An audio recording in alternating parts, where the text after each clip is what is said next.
Muy buenas a todos. Menos de 10 días para que empiece el Tour de Francia y Tadej Pogačar renuncia a su participación en el último entrenamiento con el equipo, en esa última estancia que suelen hacer los del UAE en Isola 2000, como hicieron ya el año pasado y que le vino también a Tadej Pogačar para mejorar su rendimiento en la contrarreloj. Pues este año decide no acudir a ese campus de entrenamiento del UAE.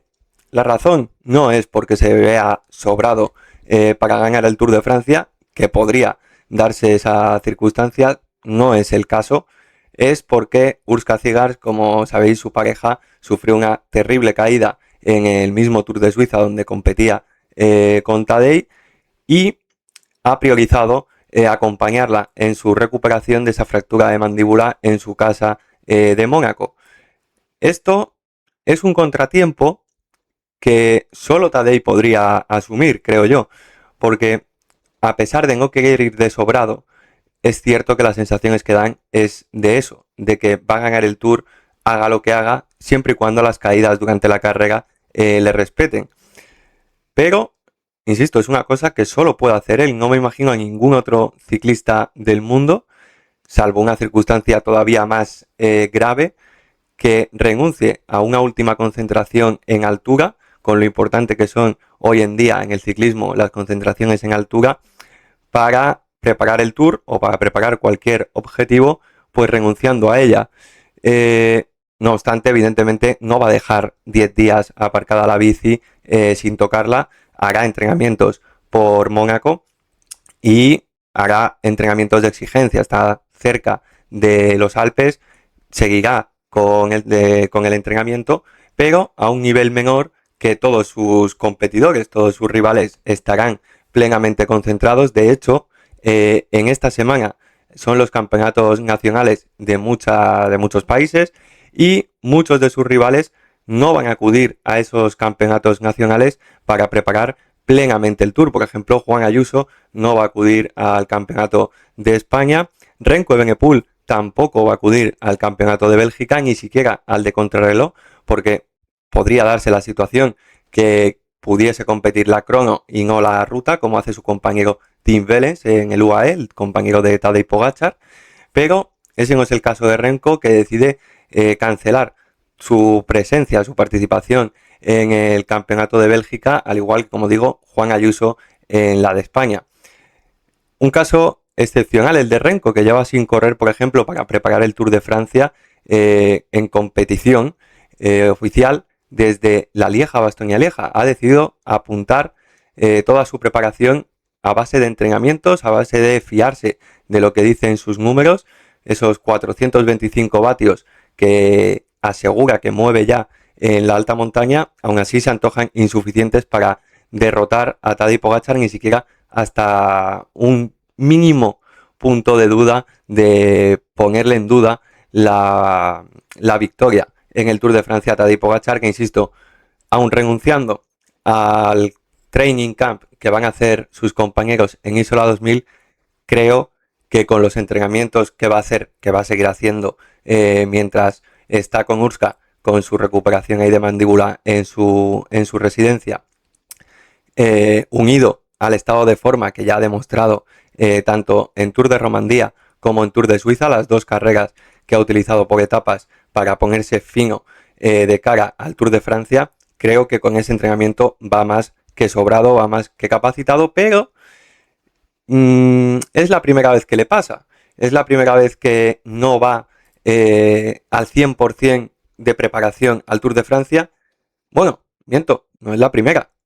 es la segunda, porque recordemos lo que le pasó el año que se cayó en Lieja-Bastogne-Lieja y se fracturó la muñeca. Es cierto que, evidentemente, el caso es diametralmente opuesto. Él está, en este caso, perfectamente de salud, no corre peligro su participación en el Tour de Francia, pues, como fue en esa ocasión, que había dudas de su muñeca, de su presencia, de cómo iba a estar. Aún así, ese año hizo segundo, así que creo que el saltarse ese campus, ese training camp, pues no creo que le pese a la hora de ganar previsiblemente el Tour de Francia, pero bueno, pues sí que habrá a lo mejor una pequeña rendija a algún otro corredor que diga, bueno, pues a ver si pierde un poquito, un puntito la forma, ese entrenamiento que no va a hacer en altura, pues me sirve a mí para acercarme un poquito más a Tadej, pero insisto, es que creo que Tadej es tan superior en este Tour de Francia que nada de lo que haga ni él ni sus rivales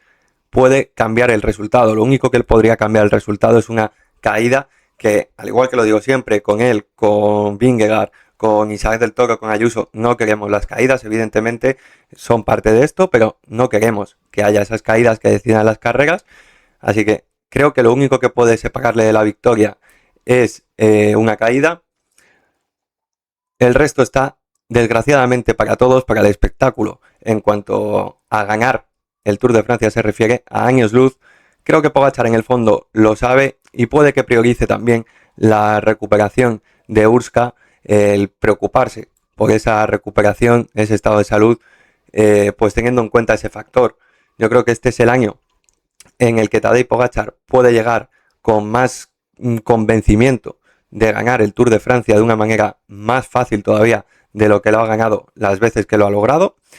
Recordemos que su máximo rival en estos últimos tiempos, Jonas Vingegaard, viene de un primer esfuerzo como es el Giro de Italia y no sabemos realmente cómo le va a afectar a una tercera semana hipotética del Tour donde se tenga que jugar la carrera con Tadej Pogačar si no queda sentenciada antes. Ahí las piernas le pueden pesar, aunque ya hizo un primer intento el año pasado repitiendo doble esfuerzo en Tour y Vuelta. Pues claro, el rival no es el mismo de este segundo esfuerzo. El rival es Tadej Pogačar y claro, ahí pues a mí me genera las dudas. En cuanto a Paul Seixas, pues también me genera las dudas de cómo va a aguantar por primera vez 3 semanas de competición. Y el estado de Juan Ayuso, que creo que va a ir de menos a más, pues aún así creo que está lejos, evidentemente, de lo demostrado por Tadej Pogačar. Los únicos que me dejan la incógnita, porque no les hemos visto entrenar, o sea, competir, solo han entrenado, evidentemente, han tenido que hacer entrenamientos de muchísima calidad, son los dos hombres del Red Bull Bora, tanto Florian Lipovic como Remco Evenepoel. Remco, ya hemos hablado, que ha dicho que llega ya a los 425 vatios por esfuerzo de hora, por hora de esfuerzo, perdón, pero aún así se antojan lejanos para lo que puede mover Tadej Pogačar en ese mismo esfuerzo.